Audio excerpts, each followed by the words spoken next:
Hello ഉപ്പും മുളകും പ്രേക്ഷകരെ ഇപ്പോൾ ദാ ഇന്നത്തെ ഒരു ഉപ്പും മുളകും എപ്പിസോഡിന്റെ പ്രൊമോ വന്നിട്ടുണ്ട് അല്ലെ. അപ്പൊ പ്രേക്ഷകർക്കൊക്കെ ഒരു സമാധാനം ഇന്നുണ്ടല്ലോ, ഇന്നത്തെ എപ്പിസോഡിൽ നമ്മുടെ സിദ്ധുവിനെ കാണുകയും ചെയ്തു. പക്ഷേ നിങ്ങൾ സമാധാനിക്കാറായിട്ടില്ല, കാരണം നേരത്തെ ഷൂട്ട് ചെയ്ത് വെച്ചിരുന്ന എപ്പിസോഡുകളാണ് ഇനി കുറച്ച് ദിവസത്തേക്ക് അവർ ടെലികാസ്റ്റ് ചെയ്യാൻ പോകുന്നത്. പിന്നീടായിരിക്കും നമ്മുടെ സിദ്ധുവിന്റെ യഥാർത്ഥ വിധി വരാൻ പോകുന്നത്. അതുകൊണ്ട് പ്രേക്ഷകർ ഒരിക്കലും ഭയങ്കര അമിതമായിട്ടൊന്നും സന്തോഷിക്കേണ്ട നേരമായിട്ടില്ല.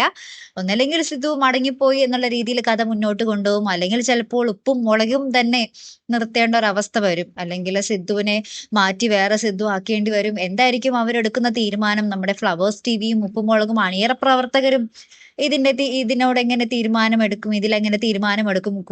കൂടാതെ നമ്മുടെ സിദ്ധുവിനോടൊപ്പം അഭിനയിക്കുന്ന നമ്മുടെ ലച്ചു ആണല്ലോ മെയിൻ ആയിട്ട് നമ്മുടെ സിദ്ധുവിന്റെ കൂടെ അഭിനയിക്കുന്നത്. അപ്പൊ ലച്ചുവിന്റെ തീരുമാനം, ലച്ചു ഇതിനെതിരെ എങ്ങനെയാണ് പ്രതികരിക്കുന്നത് എന്ന് നമുക്ക് അറിയേണ്ട ഒരു കാര്യം തന്നെയാണല്ലേ.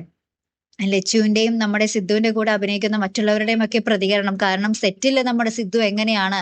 മാന്യനാണോ, അല്ലെങ്കിൽ വേറെ എന്തെങ്കിലും ദുസ്വഭാവം ഉണ്ടോ? സെറ്റിലും ഇങ്ങനെ മദ്യപിച്ചിട്ട് വരാറുണ്ടോ, അല്ലെങ്കിൽ ഈ ഒരു വിശേഷ ദിനങ്ങളായതുകൊണ്ട് സിദ്ധു അങ്ങനെ മദ്യപിച്ചു പോയതാണോ എന്നൊക്കെയുള്ള കുറെ ചോദ്യങ്ങൾക്ക് മറുപടി കിട്ടാറുണ്ട്.